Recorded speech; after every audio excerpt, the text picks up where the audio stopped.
Now, like most people, I watch a lot of YouTube, and my personal two favorite YouTubers of all time is probably Casey Neistat and SNEAKO. Now, these are people that I like because of their YouTube content, not necessarily because of how they are as people. When I'm saying that, I'm specifically kind of talking about Casey Neistat. Now, before I get into SNEAKO, Casey Neistat, one of my favorite YouTubers of all time, he's a very, very goated YouTuber. If you don't know, he basically pioneered the vlogging space. He showed people that you don't just need to be like, yo guys, so today I'm going to Tesco, then I'm going home, then I'm going out again. Like, he made each vlog, which he was doing daily, into a cohesive story where there was a beginning, middle, and an end, and he would make anything that seemed boring entertaining. No like big budget or anything, so I rate him for that. But as a person, he's a very questionable guy. He gives off narcissistic vibes, and it's a shame because I do like his content a lot, but he says some very tapped things. I'm not a fan of how he is. And then SNEAKO. Now, SNEAKO is someone that, again, I don't always necessarily agree with him, yeah? I don't agree with what he says because he's a very opinionated YouTuber. He makes videos about what he thinks about life and those kind of things. Very thought-provoking videos, but he did it in a very artsy way.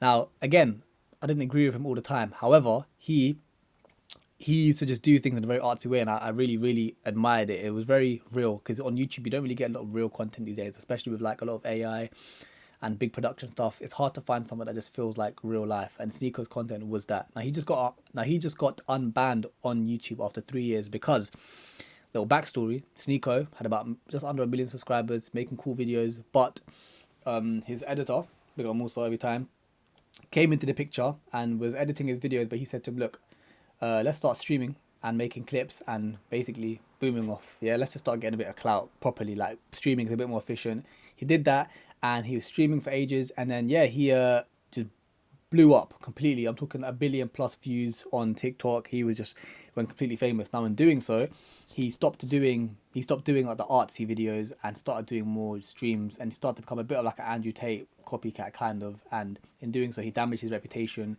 a little bit. People would look at him like, this guy's just some B-Tech Andrew Tate.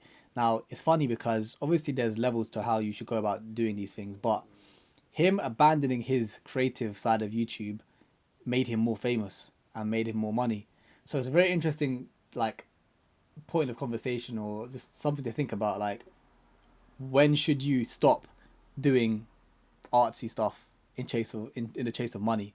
And it's interesting because retrospectively you could say, oh look, now he's unbanned on YouTube. Yeah, it's been 3 years. He just got unbanned like 2 days ago. YouTube reinstated him along with a few other creators, and now he's back to doing what he loves. And he's been doing these cool creative videos. And he was talking about it in one of his videos. I think it's an old video. I can't remember, but he's basically talking about how doing what you love is mad important. And it's very easy to say this after you've made your money and stuff, but he's met people like Aiden Ross who gambled $1 million and made like $1 million off gambling, and straight after was still not content because he's still chasing that high. And when you do what you love, that's where you really feel that the purpose gets filled in your life, in that aspect at least. Because yeah, like, he was doing the streaming, making money and stuff, but obviously deep down he's not really feeling too content because there's always going to be a never-ending chase of making bread. And of course, you need money in this life to survive, obviously. But it's just it's just interesting to think about, like, at what point do you have to sacrifice your artsiness or your creativity for money and clout? But I'm very happy that SNEAKO is back on YouTube because, again, he is one of the few YouTubers that creates real content, actual real life content that is, what's real will prosper. Something that I really resonate with, and he's one of those guys. But I actually met SNEAKO twice. I met him in central London, and I met him in New York randomly as well. So I met him in London, and sometimes when you meet YouTubers or people in general, like celebrities or whoever they may be, sometimes they can be a bit different in real life. But SNEAKO is one of those guys that, no, he's very much the same as he is on camera and off camera. And he had a link up in London with his fans, basically, like his viewers.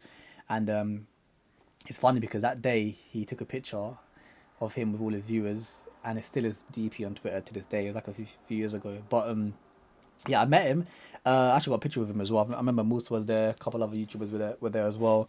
And what was I saying? Yeah, I remember speaking to him. I was telling him like, yo, you need to come to Croydon one day. We'll do a video. Most dangerous part of London. But yeah, no, very genuine guy in real life. It's nice to see people that are the same in real life as they are on YouTube. And then coincidentally, I was in New York. I'm never in New York. Okay, I say never. I've been in New York like 3 times actually, which is crazy to think about. But I was in New York, and I was with my boy Aaron. Shout out Aaron. And he was like, yo, in that SNEAKO. I looked across the street and I was like, yo, damn, that is SNEAKO. And to him, it don't really mean that much because it's just another streamer. Like, he's probably only seen the controversial clips of him, but I've seen the real SNEAKO back in the day, like the authentic content, which is now back on YouTube. But I saw SNEAKO and I was like, yo, that's SNEAKO. So I went up to him, he was streaming. There's actually a clip of me and him chatting on stream. And if you really want to see it, that's on this channel, the Z Plus channel. If you go through my videos, go down, my honest experience living in the USA and meeting SNEAKO, something like that is there. The clip of me meeting SNEAKO is actually in that clip, in that video. I'll put it there.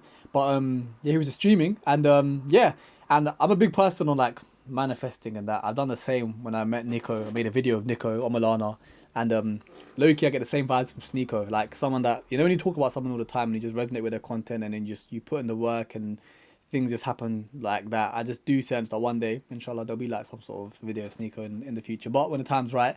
But yeah, meeting him twice, you know, some can say coincidence, some can just say flipping, whatever you want to call it, destiny or something. Let me not say that. Yeah, it's something when you just meet people like that, sometimes these things they don't just happen for no reason. But I do like him and I'm glad that he's back. But I just thought I'd talk about it because if you like me and you like the content that I make, I'm very much inspired by SNEAKO. Some of the best content on YouTube, honestly. Like if you go through his most viewed videos, you can check it out. This video is kind of me just glazing him for like 6-7 minutes straight, but I'm doing these videos daily, so I thought it was an interesting topic because he is finally back on YouTube. His the best of SNEAKO was gone off the internet for ages, and now it's back for people to see. So again, if you like my kind of content, or at least you like I'd say like maybe my morals or what I push for my videos, I wouldn't say he's very similar because he has a lot of differing opinions. However, the way it's done, you can appreciate how he does it. But yeah, now I'm glad he's back, and yeah, definitely go check his channel out. And yeah, that's they finally unbanned SNEAKO, so big up, man.